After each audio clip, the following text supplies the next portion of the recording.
Semangat pagi! Pada kesempatan kali ini, kita akan membahas Accumulator Charge Valve pada HD785-7. Accumulator Charge Valve terletak pada frame sebelah kanan di bagian depan dan di atas accumulator parking brake. Adapun fungsi accumulator charge valve yaitu untuk mempertahankan pressure oli dari pump pada specified pressure dan menyimpannya ke dalam accumulator. Kemudian, saat mencapai specified pressure, oli dari pump akan dihubungkan dengan circuit drain untuk mengurangi load pump. Berikut port pada accumulator charge valve. From hydraulic pump, main relief valve, to brake system tank, from accumulator to accumulator. Cutout condition, yaitu merupakan batas maksimal pressure recharging ke accumulator yang diatur oleh accumulator charge valve sebagai indikasi untuk menurunkan hydraulic loss dengan menghentikan proses recharging dan mengembalikan flow discharge pump kembali ke tangki. Adapun spesifikasi dari cutout pressure yaitu sebesar 20,6 MPa atau 210 kg per cm persegi. Cut-in condition yaitu merupakan batas minimal pressure recharging ke accumulator yang diatur oleh accumulator charge valve sebagai indikasi untuk mempertahankan brake oil pressure yang digunakan untuk mengengagekan brake clutch dan menimbulkan braking effect. Adapun spesifikasi cut-in pressure yaitu sebesar 11,8 MPa atau 120 kg per cm persegi. Oli mengalir menuju ke port P dan akan tertahan pada relief valve R3. Kemudian, saat pressure pada port B lebih rendah dari set relief valve R1, maka piston nomor 8 akan tertekan balik ke bawah oleh spring nomor 5. Kemudian, valve seat nomor 7 dan poppet nomor 6 akan menjadi menutup rapat dan menyebabkan port C dan port T tidak berhubungan. Kemudian, spring chamber pada sisi kanan spool nomor 15 juga tidak berhubungan dengan port T, sehingga pressure akan naik. Demikian juga dengan pressure pada port P. Pada saat pressure pada port P naik di atas pressure pada port B atau accumulator pressure, maka proses pengisian oli ke dalam accumulator segera dimulai.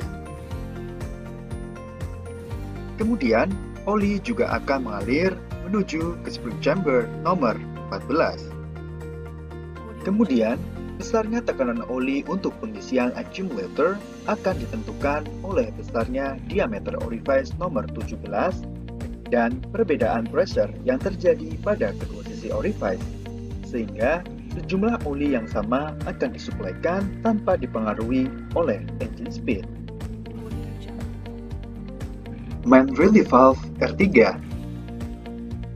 Jika pressure pada port P atau pump pressure naik di atas setting pressure relief valve R3, maka oli dari pump akan mampu menekan spring nomor 3. Main relief valve R3. Relief valve R3 akan bekerja apabila relief valve H1 dan R1 mengalami kerusakan.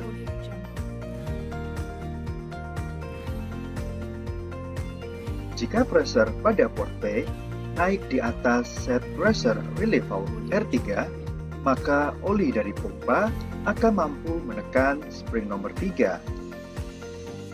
Kemudian, valve nomor 11 terdorong terbuka ke atas dan oli dari pump dibebaskan menuju ke brake oil tank circuit.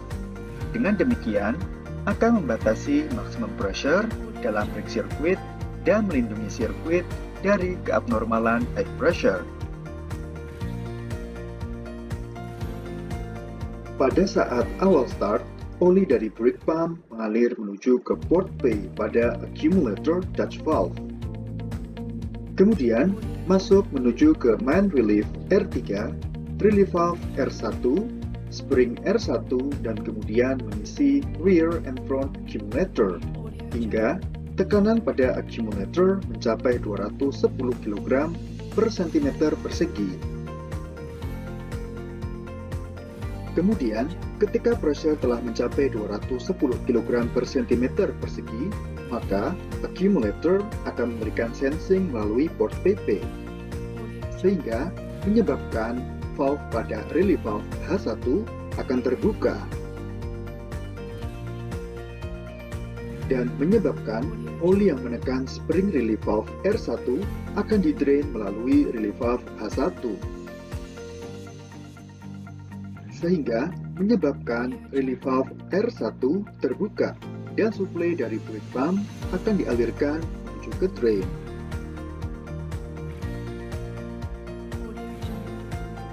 Kemudian, apabila tekanan pada accumulator telah mencapai 210 kg per cm persegi, maka accumulator akan memberikan sensing menuju ke accumulator Dutch valve melalui port PP.